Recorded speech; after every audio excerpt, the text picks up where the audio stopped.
My name is Michael Gruber. I am the choreographer of Music Man as well as playing Harold Hill. I'm originally from Cincinnati. That's where I grew up. And then I moved to New York in 1987. And I was there until 2010. So I've been here in Minneapolis for 7 years. Well, I was looking for a change for the second half of my career. I had a successful New York career, did 9 Broadway shows during my time there and over 65 regional productions during that time. And I just wanted to retire, not retire, that's not the right word, but I wanted to transition into a little bit nicer lifestyle. And I grew up in the Midwest, so I wanted to return to the Midwest. And I had come out here to do Easter Parade at Chanhassen. And I really fell in love with the Twin Cities. And so when I was looking for a place to relocate, this seemed the logical place to come. And I'm so happy. This has been a great 7 years. I love this theatrical community. I've gotten to do a lot of work, and so it's a perfect fit.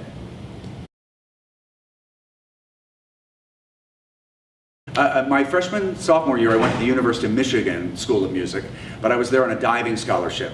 I was an NCAA All-American at the University of Michigan, and I trained with Dick Kimball, who was one of the Olympic coaches at the time, and that was sort of my goal, was to go to the Olympics. And then when the '84 Olympic trials happened and I didn't qualify, I didn't want to train for another 4 years.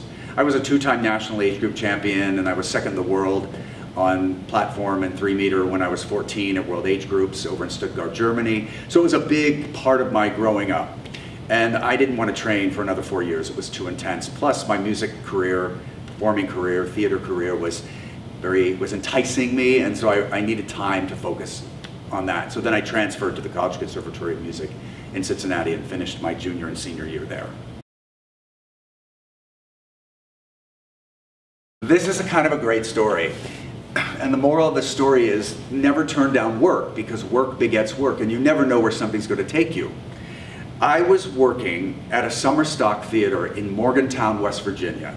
It was literally in the parking lot of a Sheraton golf resort, right in this beautiful West Virginia hills and right on the river. I'm not sure which river it was, but it was beautiful. But it was really low on the totem pole of stuff to do. It was, out of college work, right? And we did West Side Story, and we did a review, and we did a chorus line. And so I was cast as Riff in West Side Story, and what was I, Tony? Oh, I was Tony in West Side Story, and I was in this variety show, and then I played Mike in a chorus line. And they brought in for Cassie, Nikki Harris, who was one of the dance captains of the Broadway company of Chorus Line, because she had a relationship with Point Park, and Point Park College is a big dance college in Pittsburgh, and a lot of the people who were involved in it were from Point Park, so I think that was the connection. So they brought in Nikki, we met. Mike is a very interesting character because he's got to be able to tumble, and I was the right age, and there was a lot of things that I fit the mold for. So Nikki said, when you get back to New York, drop your picture and resume off at the stage door, and I'll have to put you in the files, and when we have a call, we'll call you. So that was in the summer, got back to New York in August or September, dropped my picture off, went up to do Joseph at Alaska Light Opera in Anchorage. And they actually called me in Anchorage. And instead of flying home to Cincinnati for Christmas to see my parents, I went right back to New York. I auditioned on December 20th or 19th.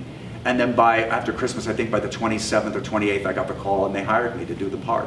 So it was really, and I didn't have an agent or anything, it was really a surprising way, unexpected way of getting that first break, which really then opened up all the doors, because Bob Avian was doing Miss Saigon, which was my next show that I did, and I met Tommy Walsh, was a chorus line person, and because of that I got into My Favorite Year at Lincoln Center, and it just one show after another kind of happened because of that first break, which all happened because I went to Morgantown, West Virginia to do a chorus line in a circus tent in a parking lot. That's the story. Well, I had no point of reference because it was my first show, but we knew it was, you're doing something, you're making history. And all the original company were in that were watching the show, and they came up. Unlike when it broke the record, that's when they were all involved. They did that whole gala where they had like 3 Cassies up on stage at the same time, and they had, you know, they mixed and matched the companies. This, we got to do the show. The last show was just the show. They were watching it, and there was a big party afterwards, but they didn't modify the show in any way. But they did have this fabulous neon sign that was down on the stage, which was at 6,137, I think, 39, something like that, which was the final number of performances. And we just did the show. But I remember after I could do that, I finished, and it felt like they applauded for a minute, like they wouldn't stop. And I just stood there, and it was really thrilling. Yeah, well, we filmed it in the Adelphi Theater, which is it's on the Strand. There was nothing in the theater at the time. We rehearsed for 4 weeks. I think I was there for a total of 7. So I guess we rehearsed for 4 weeks, and we shot for 21 days. And they did a bunch of master. We did 2 run-throughs, I think, first, and they got all the master shots. I think it was a 23 camera setup or something like that they had fixed to get. And then they went in for 20 days and did all coverage with Steadicam and close-ups and stuff like that.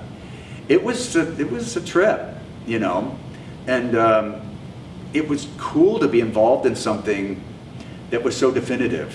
And Jillian was, of course, hands-on right there, kind of putting it all back together. And we were from all over the world. There were people from the Netherlands, there were people from Germany, there were people from, many people from the UK, and then there were 3 of us from the United States who were there, Jacob Brent and Ken Page.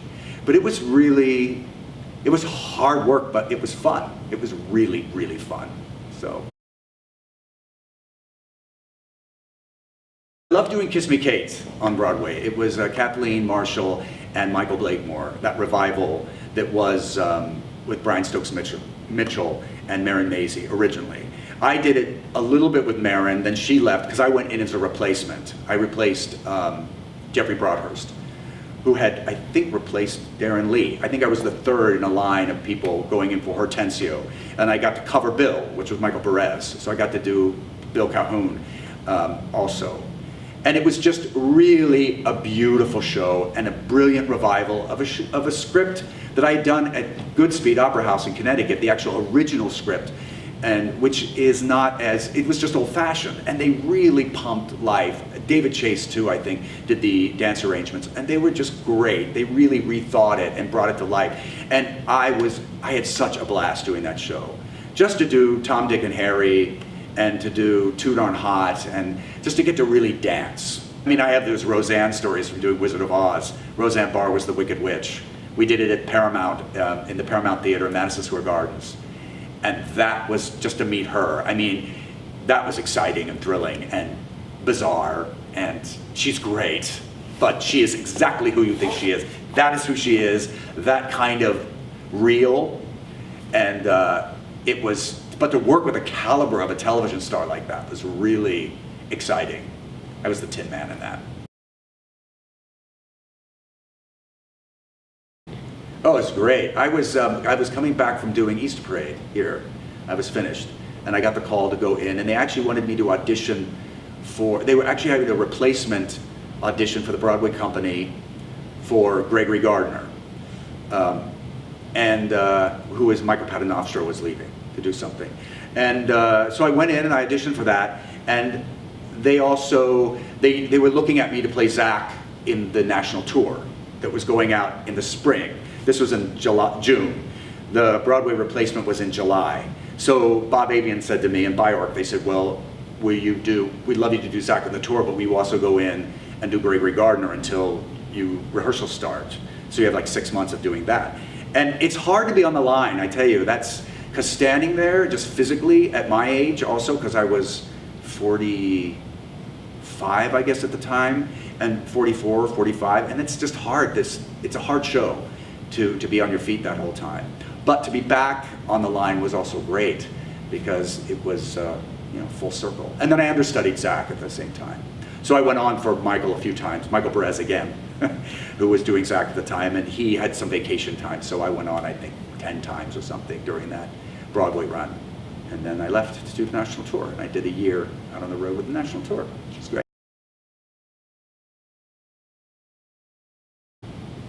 I was in therapy, psychotherapy, for about 10 years, while I was living in New York, and we started to talk about it, and to let go of my image and my idea of myself as a New York actor, and that's what made me feel special, and that's where my ego was invested. And so when I had the opportunity, I made really nice money on tour with Chorus Line, and that allowed me to move, and it allowed me to buy a car, and to get a house, and to buy furniture, and all the stuff that you can't do unless you have funds. And a lot of times I think I felt trapped in New York because I never had enough money to move, because I was always just eking out, And that's, even with being relatively as successful as I was, it's a hard city to live in. It's expensive, and so it wasn't really a big issue. It's sort of like when I stopped diving. I was finished. I wanted to do something else. I was done with New York. I had done it, 23 years, a lot of work. I was ready. I was ready to go and be here, and it's been great. And I've been able to write more. I have, I'm part of a composing writing team with Max Watanowitz and the Catalyst Company, and I'm able to choreograph, and I'm able to direct, and I'm able to teach. I have a great vocal studio, and I love coaching, doing my vocal coaching, and so it's just much more of a flexible, diverse opportunity to share what I have to offer. And it's good. It's really good. But I would love to do Frederick in a little night music, I think. I'm sort of maturing into that role. And I've always wanted to do Harold Hill. I got to do it in Seattle with the Seattle Symphony, Marvin Hamlish conducting. I did it with Ashley Brown. She was Marion, who was the original Mary Poppins on Broadway. She's lovely. But we did a concert version. It was sort of cut down. It was like an hour and a half of sort of truncated. So this is the first time that I've gotten to play Harold, do the whole show. And this was definitely on my bucket list. So I guess I can die happy now that I get to do it here at Artistry.